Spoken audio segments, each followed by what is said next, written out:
Excelentíssimo senhor presidente Homero Mafra e a Vossa Excelência, tenho a honra de estender os meus cumprimentos aos demais membros dessa mesa, eminentes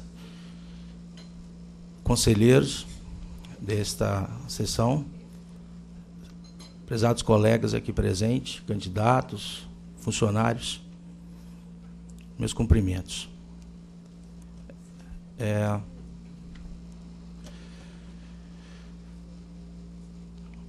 Gostaria de iniciar falando sobre a minha vida. Filho de defensor público, quando a Defensoria Pública ainda não pagava um salário digno. Inspirei no meu pai a possibilidade de ser um advogado, que sou. Filho de uma excelente dona de casa, que me educou, que me deu sabedoria para decidir as minhas atitudes, respeitando sempre o próximo.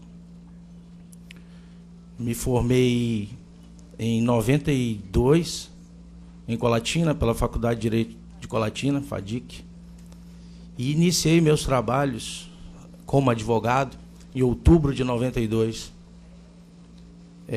sendo aprovado entre 120 alunos, entre os 7 únicos aprovados.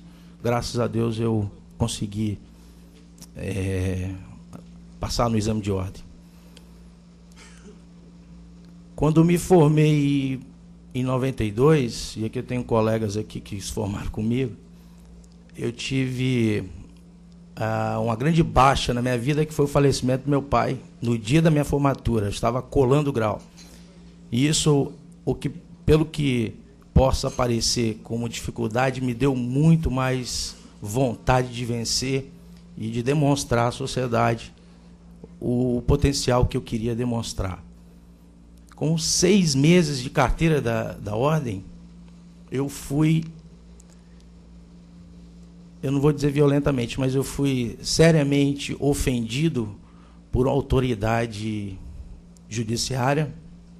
E ao comunicar essa casa sobre o ocorrido, tive a felicidade de receber 3 laudas do nosso então presidente, que nos abrilhanta aqui, nosso ex-presidente, dizendo que estaria me apoiando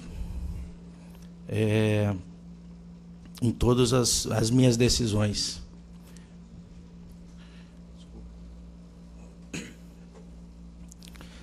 E isso me demonstrou que eu poderia acreditar realmente que as nossas... o presidente é o Dr. Gesano, na época, até então eu não tinha dito. Eu podia dizer, eu pude acreditar que eu poderia acreditar nas minhas prerrogativas e fazer valer isso no decorrer da minha carreira. E assim eu fiz, e assim eu defendi. Iniciei a minha carreira pautado no bom homem, na honestidade até então demonstrada naquela sociedade, o bom filho, o bom amigo, o bom representante da igreja, e assim comecei minha carreira e conquistando os meus clientes. Somado a isso, eu apostei muito no estudo, porque eu não tinha onde me agarrar, e eu só poderia me agarrar ao estudo, e assim eu fiz. Eu creio que eu devo ter passado meu currículo para a maioria de vocês, se não todos. E cheguei a um doutorado, especificamente estou desenvolvendo o projeto na área do direito do trabalho. Ainda não concluí, mas fui aprovado com honra e sem falsa modéstia, porque minhas notas foram muito satisfatórias, em todas as disciplinas, no total de 8 monografias. Comecei a advogar ainda na época que o jus postulante ainda era possível na Justiça do Trabalho. Na época dos classistas, na época a exemplo de muitos aqui, na época da máquina de escrever, Olivetti, linha 98. Comecei a advogar no momento em que não tínhamos tempo para fazer a defesa, e tínhamos que ir para a audiência e fazer a sustentação oral dentro da audiência.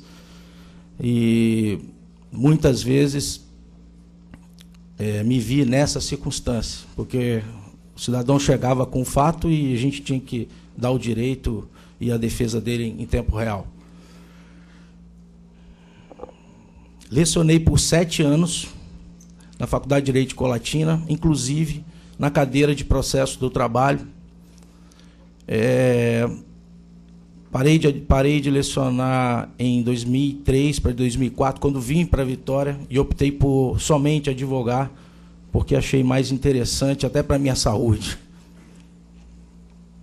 E assim estou até hoje aí militando, e desse modesto relato da minha vida, eu passo agora aos questionamentos que estão me fazendo.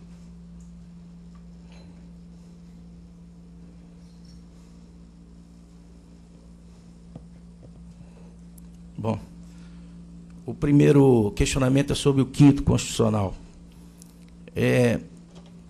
O que me vem à tona sobre o 5º constitucional, a primeira coisa que me vem é um equilíbrio.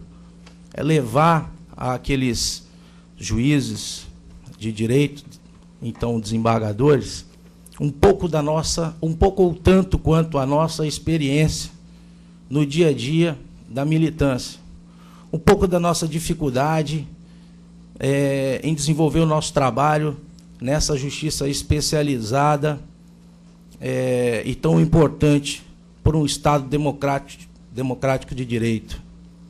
Entendo que a OAB precisa e necessita ter um braço dentro do Tribunal Regional do Trabalho capaz de linkar a esta casa e trazer de volta o respeito que nós, advogados,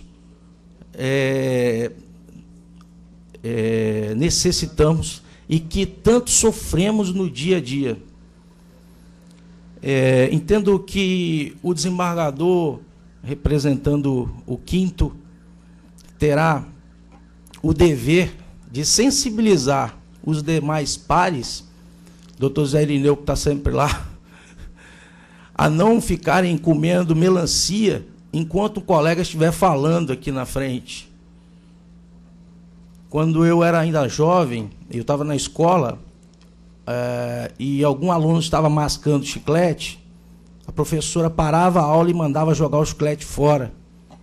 Porque se ele estivesse mascando o chiclete, ele não estaria prestando atenção do que a professora estava falando. E isso não pode cair em desuso. Não é fato isolado, isso acontece em todas as sessões.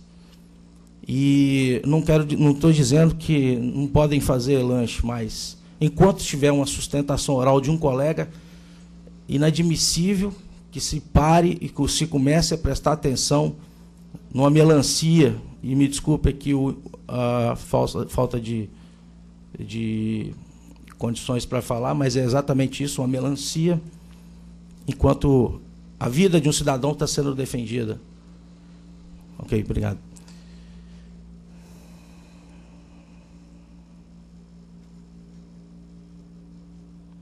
Bom, eu acho que eu respondi as duas perguntas em uma só. A questão das prerrogativas na sustentação oral.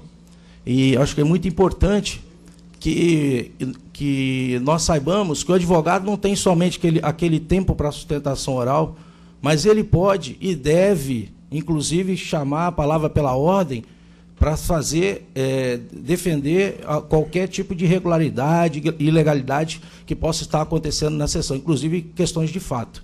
E isso é muito importante, acho que é um direito nosso e temos que exercer, ao contrário de muitos que não exercem.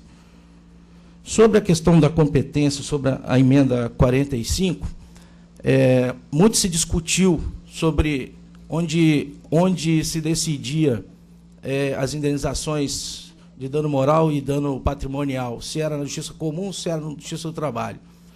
Apesar de várias jurisprudências, necessitava de uma fixação realmente, de um lugar próprio, e havia uma vacância na lei. E veio a emenda constitucional 45, no artigo 114, para estabelecer de uma vez por todas que a Justiça do Trabalho era a competente para decidir esse tipo de matéria e trazer a tutela jurisdicional que aquele reclamante tanto almejava. Agradeço aqui a atenção de todos vocês. Espero ter satisfeito as intenções e dizer para todos vocês que, para mim, é uma honra muito grande estar aqui. Se chegar a passar bem, se eu não chegar a passar, para mim é motivo de honra estar aqui, porque defendo a minha classe, eu amo o que eu faço, e se lá eu estiver, eu estarei desembargador, mas não deixarei de ser advogado. Boa tarde.